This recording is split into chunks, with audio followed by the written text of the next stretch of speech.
second convoy of trucks loaded with humanitarian aid crossed into Gaza from Egypt as the leaders of Israel and the United States. Aid trucks crossed the Rafah border from Egypt into Gaza on Sunday night, according to the United Nations.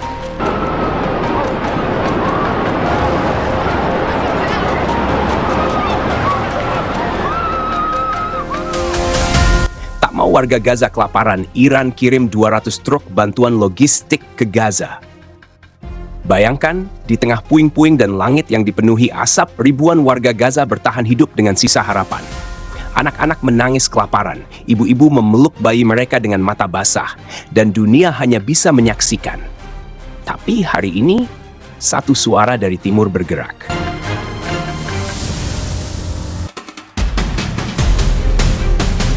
Iran tak tinggal diam. Di tengah blokade dan kepungan yang seolah tak berujung, satu konvoi panjang mulai melintasi gurun menuju Gaza. Bukan tank, bukan rudal, tapi 200 truk bantuan logistik dikirim langsung oleh Iran, membawa makanan, obat-obatan, air bersih, dan harapan yang telah lama hilang. Satu persatu truk memasuki wilayah yang porak-poranda, diiringi tatapan haru dari warga yang belum makan layak selama berhari-hari. Tidak ada suara siren, tidak ada dentuman. Hanya suara mesin yang membawa kehidupan. Iran menyebut ini sebagai tugas kemanusiaan yang tak bisa ditunda. Tak ingin melihat rakyat Gaza jatuh dalam kelaparan, mereka mengirim bukan hanya bantuan, tapi juga pesan moral kepada dunia, bahwa kepedulian tak boleh tunduk pada politik. Para sopir konvoi pun disebut sebagai pahlawan tanpa senjata. Mereka tahu, jalan yang mereka tempuh bukan tanpa bahaya. Tapi mereka tetap melaju. Karena mereka tahu di ujung sana ada anak-anak yang menunggu setetes susu. Ada keluarga yang berharap sepotong roti. Dalam perang yang merenggut begitu banyak, bantuan ini jadi simbol bahwa kemanusiaan belum mati. Bahwa di tengah api dan debu, masih ada orang-orang yang memilih untuk menolong, bukan menghancurkan. Hari ini, 200 truk itu membawa lebih dari logistik. Mereka membawa harapan. Dan bagi Gaza, itu lebih berharga dari apapun. Di saat dunia masih gemetar menyaksikan gelombang serangan terakhir Iran sebelum gencatan senjata, kabar lain kembali mengguncang. Dari arah selatan, 2 rudal dilaporkan meluncur ke wilayah Israel. Bukan dari Iran, tapi dari Yaman, negeri yang selama ini menjadi salah satu poros bayangan dalam perang ini. Peristiwa itu terjadi pada dini hari, beberapa jam setelah militer Israel menggelar rentetan serangan udara terhadap posisi kelompok Houthi di Yaman. Sirene kembali meraung di beberapa wilayah Israel. Ketegangan kembali merayap naik. Militer Israel mengonfirmasi bahwa 2 rudal diluncurkan dari wilayah Yaman. Mereka mengatakan upaya pencegatan telah dilakukan, namun hasilnya masih dalam evaluasi. Ini bukan kejutan, tapi peringatan. Israel mengaku telah menggempur pelabuhan Hodeida, Ras Isa, dan Salif, yang disebutnya sebagai sarang infrastruktur militan. Semua ini diklaim sebagai bentuk balasan atas serangan-serangan Houthi yang sebelumnya menghantam kapal-kapal di Laut Merah. Namun pernyataan balasan itu bukan tanpa risiko. Media milik Houthi, Al-Masirah, menyebut Israel telah menyerang pembangkit listrik Ras Al-Khatib dan sejumlah fasilitas sipil lainnya. Ketegangan meningkat, dan banyak yang mulai bertanya, sejauh mana perang ini akan menjalar. Israel juga menyebut bahwa salah satu targetnya adalah kapal Galaxy Leader, sebuah kapal kargo yang direbut oleh Houthi pada bulan November 2023. Kapal itu diduga telah dimodifikasi dengan sistem radar untuk memantau aktivitas pelayaran di Laut Merah. Apa yang terjadi hari ini di Yaman, Israel, Iran, dan seluruh kawasan Timur Tengah bukan hanya tentang rudal dan pelabuhan.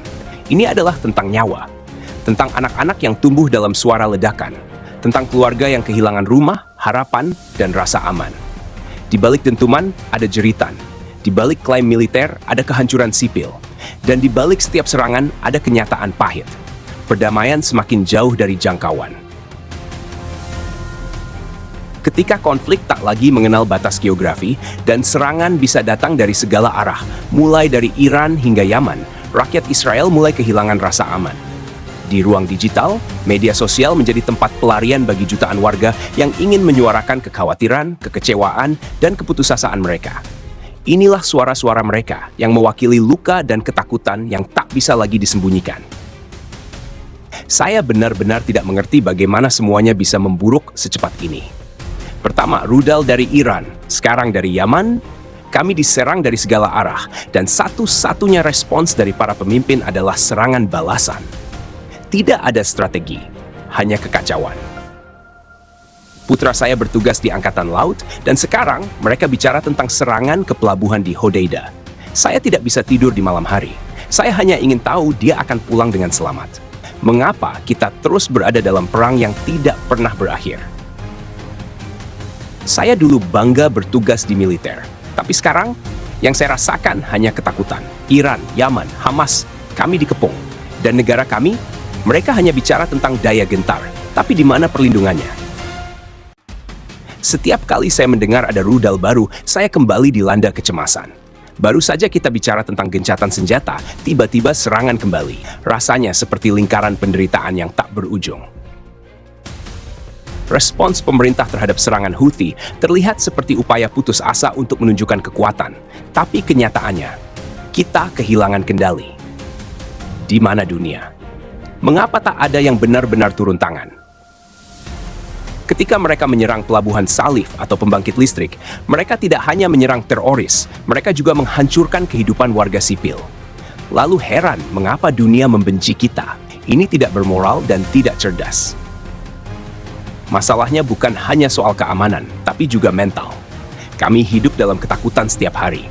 Anak-anak kami menangis di malam hari, dan kami dipaksa berpura-pura bahwa semuanya dalam kendali. Ketika mereka bicara soal memperkuat daya gentar, mereka lupa bahwa yang kami butuhkan adalah harapan. Siapa yang memikirkan hari esok? Siapa yang bisa memastikan anak-anak kami tidak tumbuh dalam dunia perang abadi? Saya merasa seolah kita berada di ambang kehancuran total. Bukan hanya rudal, tapi kepercayaan publik juga runtuh. Kami tidak lagi percaya pada pemerintah, tidak pada juru bicara militer, tidak pada siapapun. Dunia diam, dan kita yang membayar harganya. Sekarang Yaman, besok mungkin negara lain. Siapa yang akan menghentikan ini? Haruskah kita terus mati demi membuktikan bahwa kita kuat?